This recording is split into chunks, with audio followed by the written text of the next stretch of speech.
Hello and welcome to Propagation of Uncertainties. In the previous video, I told you everything about uncertainty.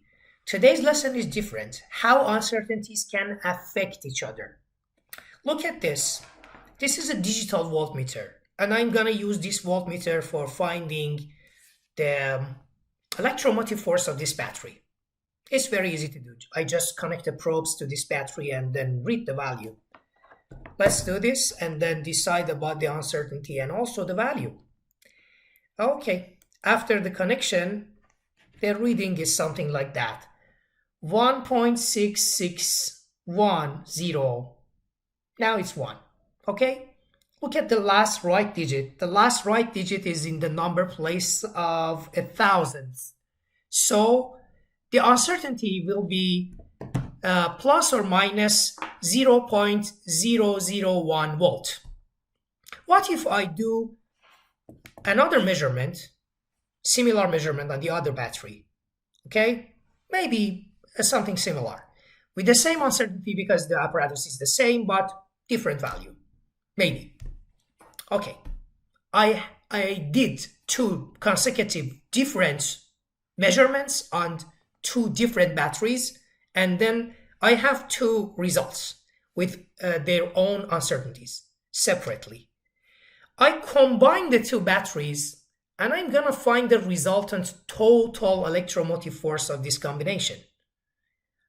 I don't do any measurement. I'm just going to use the previous results. How much is the uncertainty of this total value? The values are going to be added. It's very easy to understand, but what about the uncertainty? Uncertainty in the single measurement has been 0.001 volt. How much is the uncertainty on the total electromotive force and the resultant value? Is it the same? Should I add the uncertainties? Should I multiply them? Should I divide them? This is exactly something we should learn today. Today's lesson is very important. By the way, if you are new to this channel, don't forget to subscribe and push the bell button to see more videos.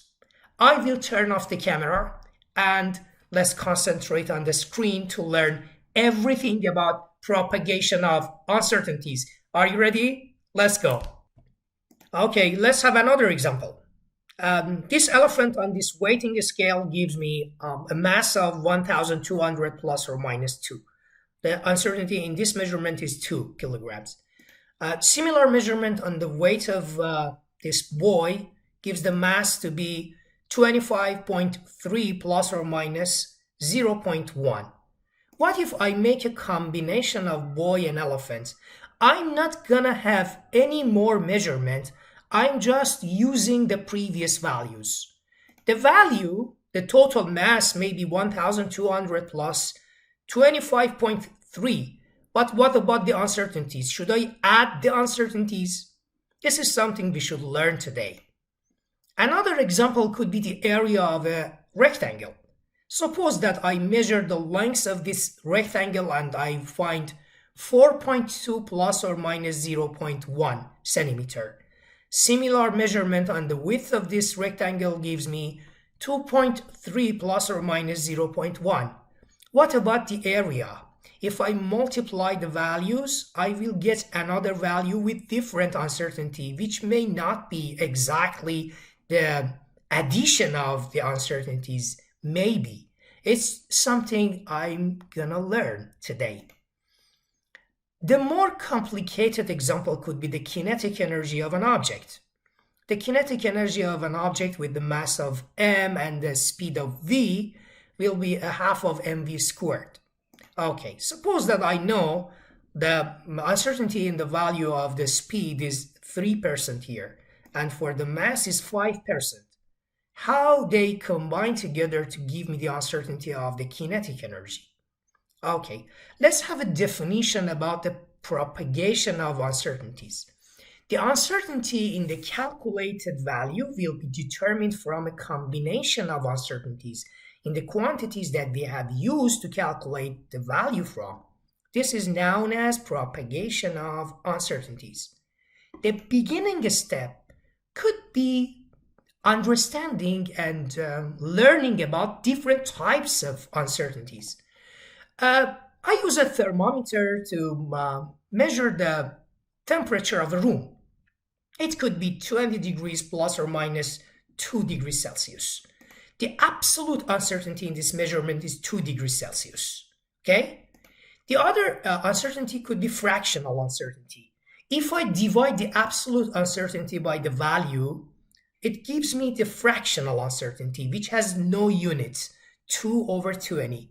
So delta T over T, change in temperature, or in this case, the uncertainty in temperature, over the value, the temperature I measured, will be the fractional uncertainty. As the numerator and the denominator will have the same unit, it's unitless quantity. If I multiply 2 over 20 by 100, I will get the percentage uncertainty, which is similar to that, but it's expressed in percentage. Anyway, so these are the three types of uncertainties we use for finding the combination of uncertainties. Okay, let's start by addition and subtraction. Okay, suppose that quantity A is B plus or minus C. In addition and subtraction, we always add the uncertainties. So uncertainty in A, delta A, will be uncertainty in B, delta B, plus uncertainty in C, delta C. We always add their absolute uncertainties, even if the quantities are subtracted. It's very important. This is a wooden block, and this extra gray part indicates visually how uncertain am I in the value. And also the other shorter wooden block will have the same uncertainty with different lengths. If I subtract the lengths, I will get this big, but pay attention, uncertainty is something you don't know. So if you do another experiment, you don't know even more. So your doubt will increase. Philosophically, in addition and subtraction, always the uncertainties are added up. And it's a very important point. Okay, look at this example. Suppose that L1 is 42.3 plus or minus 0.5 and L2 is 31.7 plus or minus 0.5 centimeters. L1 plus L2 will be 74.0. L1 minus L2 will be 10.6. Easily I add the values or I subtract the values. But what about the uncertainties? Here uncertainty for the first measurement is 0.5. The second one also the similar value, so the uncertainty will be 1. Look at the value. This is the correct answer, 74.0 plus or minus 1. And also here 10.6 plus or minus 1. Something to be reminded here is the last right digit in the uncertainty. After the decimal point, I should put a 0 because it must match with the given value. This is something I've already explained in the previous video, so you should review that again if you have forgotten that. The other example could be this one. The side A of a square is measured to be 12.4 plus or minus 0.1 centimeter. Find the perimeter of P of the square, including the uncertainty. Okay, the perimeter is the addition of all the sides. So it must be 49.6. It's very easy. What about the uncertainty? In addition, I should always add them up. So the uncertainty is the addition of all the uncertainties in the given values. So it's 0.4. The correct answer will be 49.6 plus or minus 0.4 centimeter. What should we do in multiplication and division? Suppose that the quantity A is B multiplied by C, or B over C. What should we do here? Here we are working with fractional uncertainties. Fractional uncertainty of A is equal to fractional uncertainty in B plus fractional uncertainty in C. Here we do not use absolute uncertainty, but the fractional one. We always add them up. Look at this. For example, suppose that x is equal to vt. X is the displacement, v is the velocity, and t is time. Okay, delta x over x here will be delta v over v plus delta t over t. Another example could be S equals 2 pi RH. This is the side area of a cylinder. R is the radius of the base and H is the height. Here I should write delta S over S is equal to delta R over R plus delta H over H. You may ask me, oh, what happened to this 2 pi? 2 pi is a constant. It does not have any uncertainty, so forget about it. It's a very important point, so please don't forget. Constants won't have any uncertainties. We always forget about these constants. Another example could be density. Density rho is equal to mass over volume. Here I have a division. Again, I should do something similar. Delta rho over rho is equal to delta m over m plus delta v over v. Regardless of the case, if it is multiplication or division, we always do the same thing.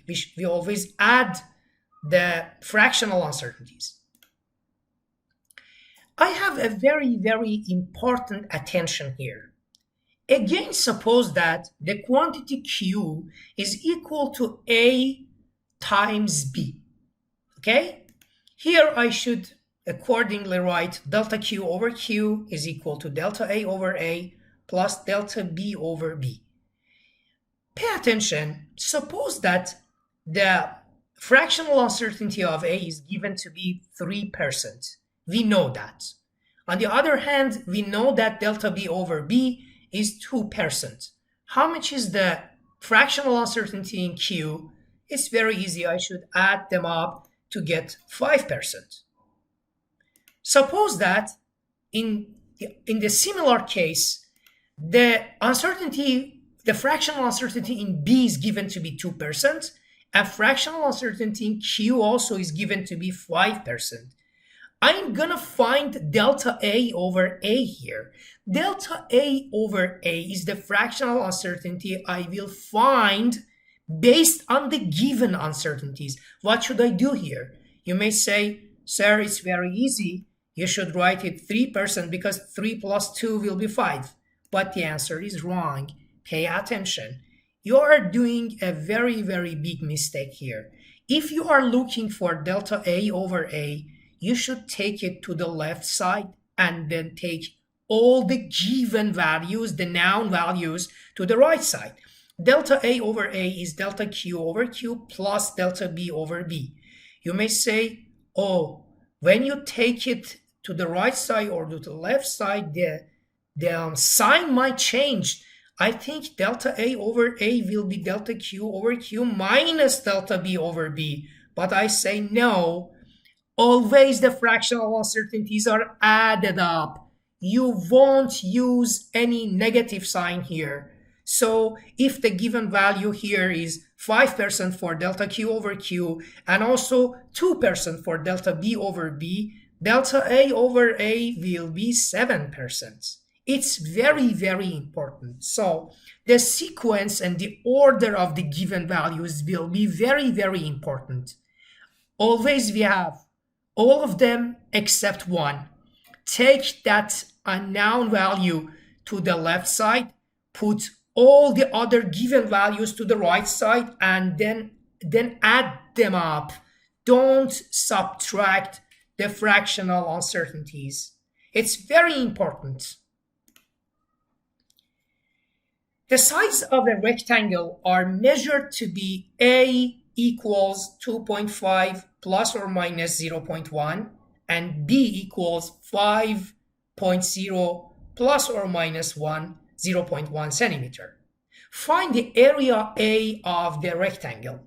You know that the area is the product of A and B, so it's easily 12.5 centimeters squared. Mathematically, it's correct, but based on the rules I have already taught in the former videos, you know that when you multiply 2.5 by 5.0, the answer must have maximum 2 significant figures because the terms multiplied by have maximum 2 significant figures, but the answer here unfortunately has 3 significant figures. What should I do here? I should round it up. As 5 and greater than 5 are rounded up, it must be 13 centimeters squared. Okay, let's go for finding the uncertainty. What should I do here? You know, in addition, in multiplication and division, we always add the fractional uncertainty. So delta A over A will be delta A over A, this is small a, plus delta B over B. Let's substitute the values. The value of the area is going to be 13 from here, and then delta A is given to be 0.1. The value of A is 2.5. The value of B also 5, and 0.1 for the uncertainty in B. That's all. And so the answer will be delta A to be 0.78.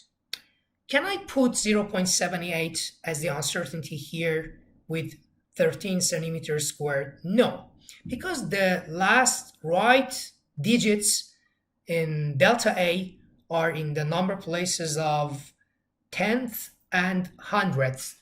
They are not matched with the last right figure of the 13. It's in the number place of ones. What should I do here? Oh, good. We should round them up. If you round it up, you will give 1 centimeter squared. This is the correct uncertainty we should use and apply for this given or this calculated value. So the correct answer will be 13 plus or minus 1 centimeter squared.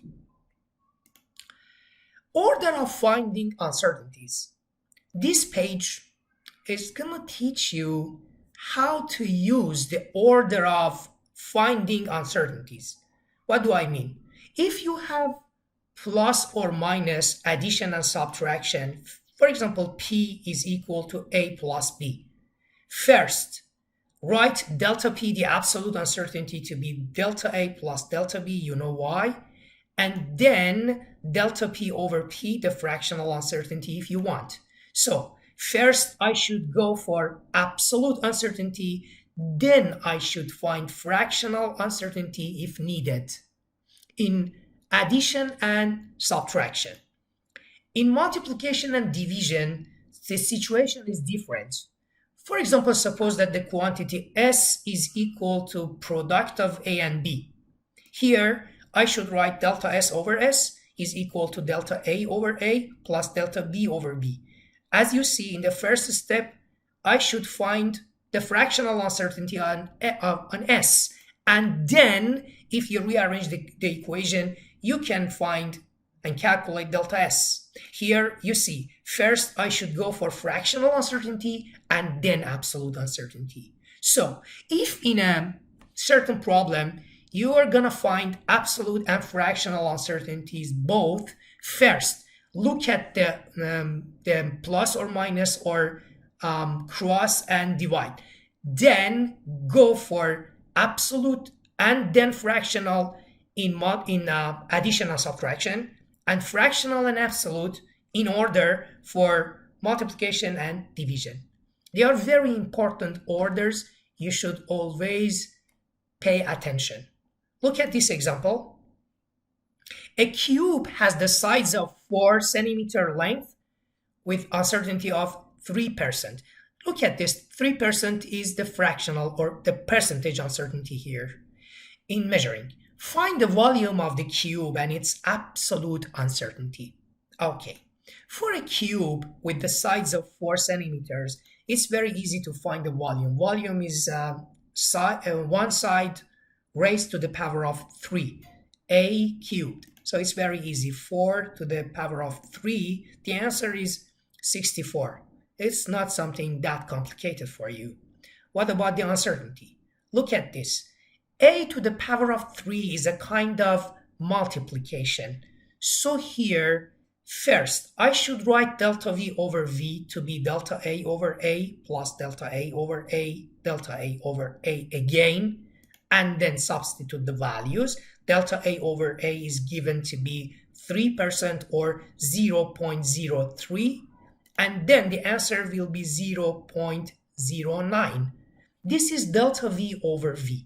Then, after you find the fractional uncertainty, you should go for absolute uncertainty, because after this 64, I need a plus and minus absolute uncertainty here.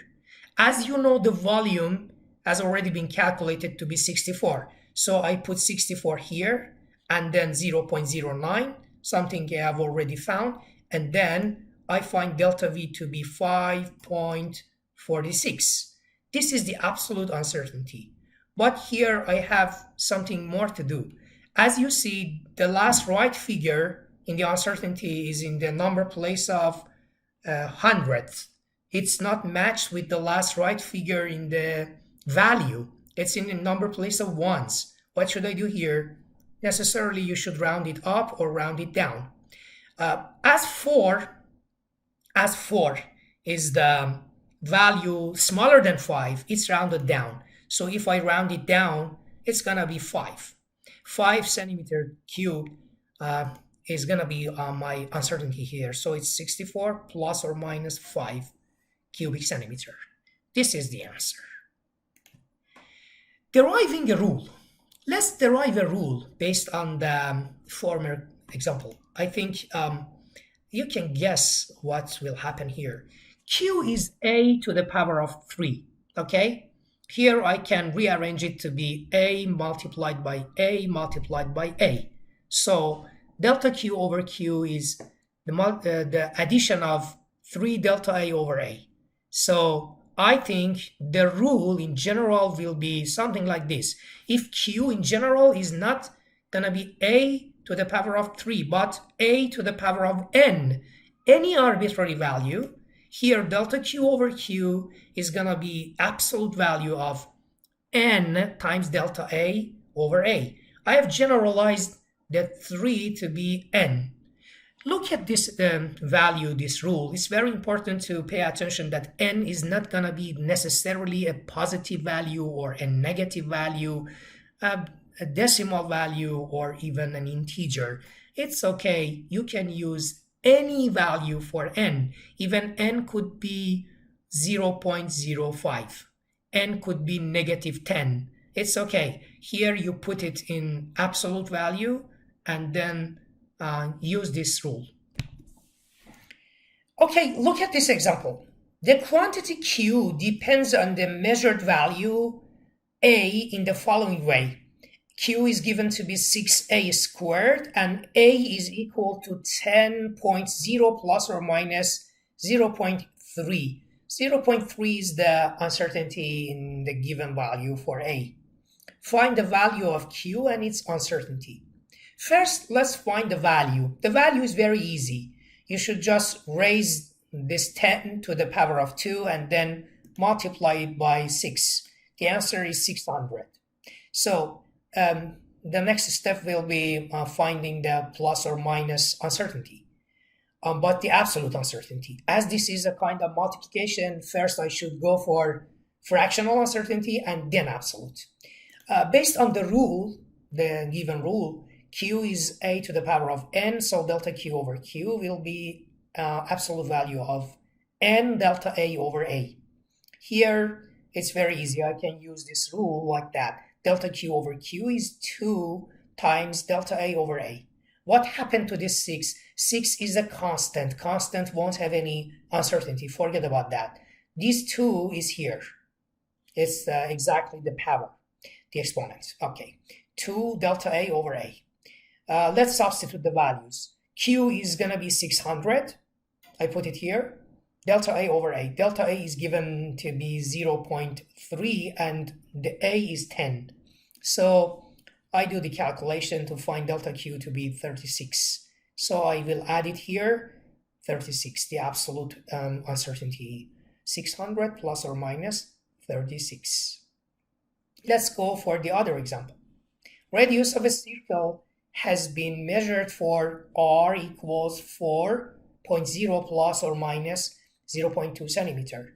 As you see, the uncertainty in the given value for the radius is 0.2. Find its area and the absolute uncertainty. Okay, mathematically the area of a circle is pi r squared, you know. pi is given to be 3. So I put 3 here for pi, and then r squared, 4 to the power of 2. The answer is 48. But what should I do here? I should put plus or minus absolute uncertainty. For absolute uncertainty, first, I should find the fractional and then absolute, because it's a kind of multiplication. So I write delta A over A is equal to 2 times delta R over R. Pay attention, pi won't have any uncertainty. Forget about that, it's a constant.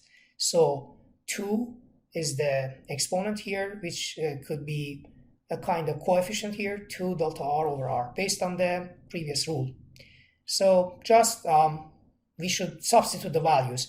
A is 48 here in the denominator, and then on the right side, delta R 0.2 and R 4.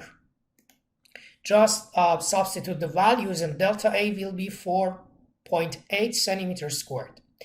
I cannot use this delta A as the uncertainty here because the last right figure in the uncertainty is in the number place of tenths. It is not matched with the calculated value. The last right figure in the A is in the number place of ones. What should I do here? Anyway, I should round it. As 8 is larger than 5, so it's rounded up to be 5. So here I will round it up to be 5, and then I add the uncertainty here. 48 plus or minus 5 centimeters squared. This is the final answer. Okay, look at this example. The quantity Q depends on the measured value B in the following way. Q is going to be 7 over B squared, and B is given to be 3 plus or minus 0.2. Find the value of Q and its uncertainty. First, the value. I substitute the 3 here in this given formula, and then I will get 0.78. If you use a calculator, of course, you know that you will get 0.777777 and 7. But based on the operation rules I have already taught in former videos, you know that in the given values, in the terms multiplied by or divided by, I have just 2 significant figures. So the answer must have just 2 significant figures. So I round it up to 2 significant figures. As 7 is greater than 5, it's going to be 78. Okay, let's go for finding the absolute uncertainty. Again, I will remind you the rule. Q is A to the power of n, so delta Q over Q will be absolute value of n delta A over A. Okay, look at this. N here is 2. Forget about negative 2. I know that Q is 7b to the power of negative 2, but negative 2 and 2 are the same for me because it will go to the absolute value. So here I will write delta Q over Q to be 2 times delta B over B. Look at this value. There is no 7 here. Again, I remind you again and again that 7 is a constant. It won't have any uncertainty. So I just will have the exponent here with the plus sign, with no negative sign, and delta B over B, the fractional uncertainty for B. Okay, let's substitute the values. 0.78 for Q and 2 times delta B over B. Delta B is 0.2 and the B is 3 here. So I just rearrange the equation and find the answer to be 0.10. That's all. So I put it here to complete the answer. Another example. A cube has the sides of 4 centimeter length with uncertainty of 3%. This is the percentage uncertainty, and the fractional one will be 0.03. In measuring, the mass of this cube is 128 grams with uncertainty of 6%. Here again, the uncertainty in mass is going to be 0.06. Find the density of this cube in gram per cubic centimeter and its percentage uncertainty. Okay. Look at this. Density will be mass over volume. based on the definition of physics. So here I just substitute the values. This is 128 the mass, and the volume of the cube will be 4 times 4 times 4. The multiplication of all sides, all the 3 sides.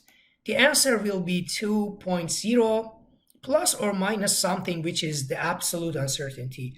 Of course, the absolute uncertainty is not necessary here, but just a percentage uncertainty is needed. But anyway, I will complete the answer. So let's find first the percentage and then the absolute uncertainty. What should I do here?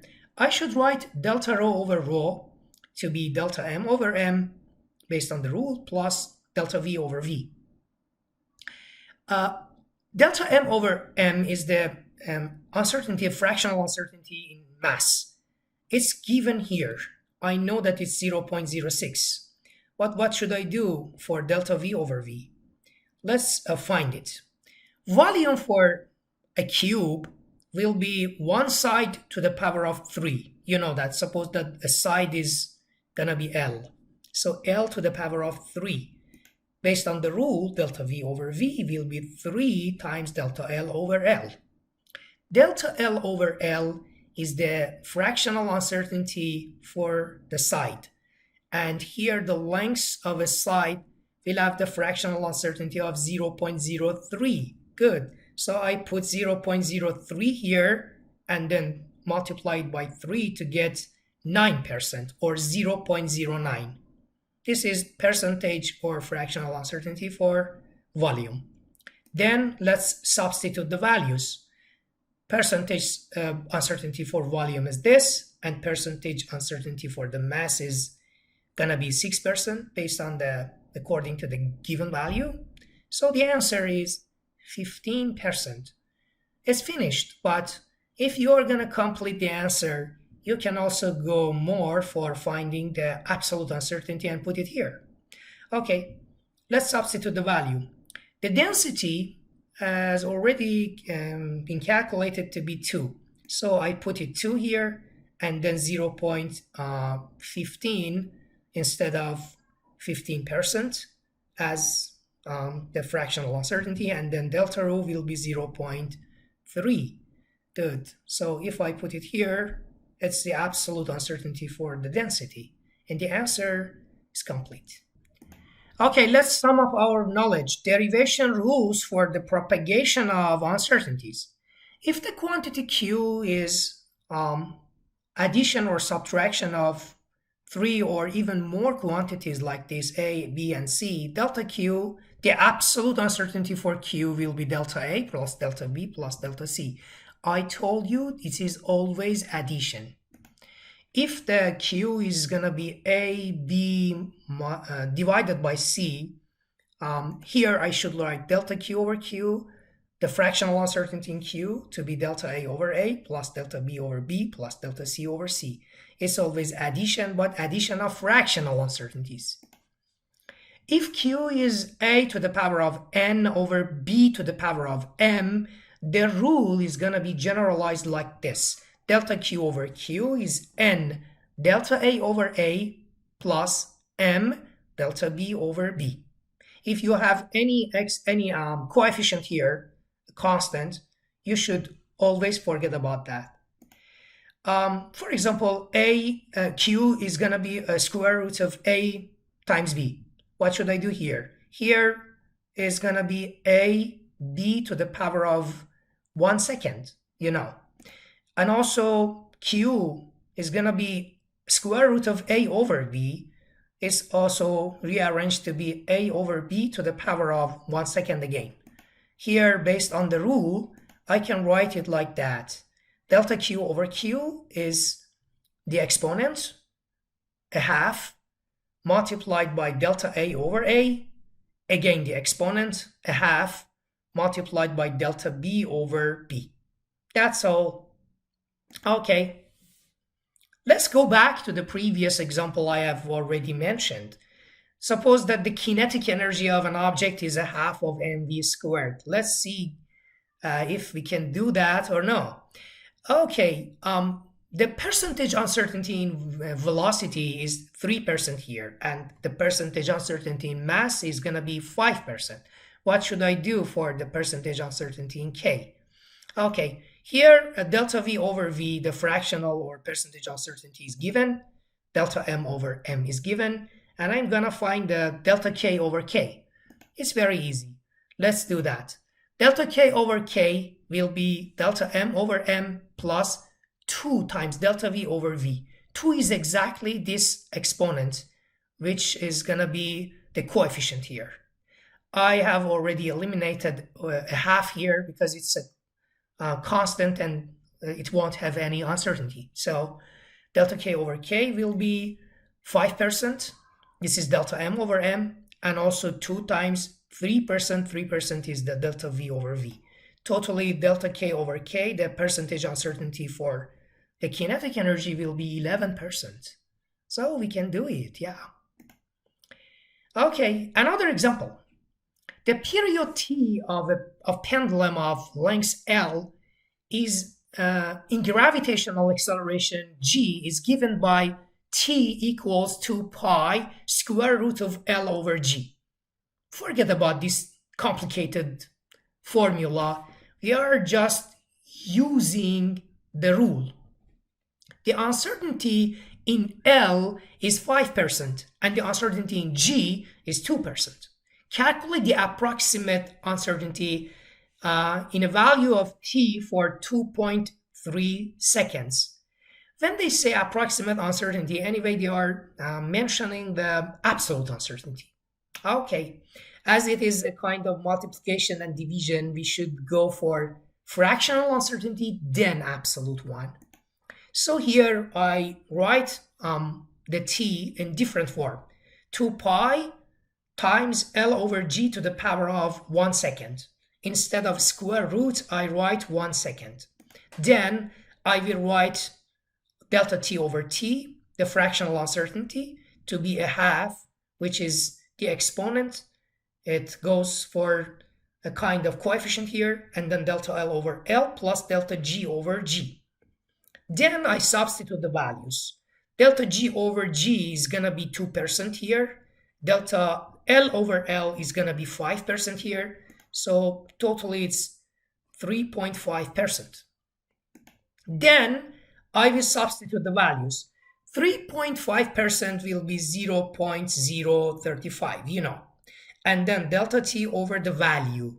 The value of the period is given to be 2.3. I put it here. Then I find the delta t to be 0.08 seconds. What should I do here? I think it is not matched with the last right figure.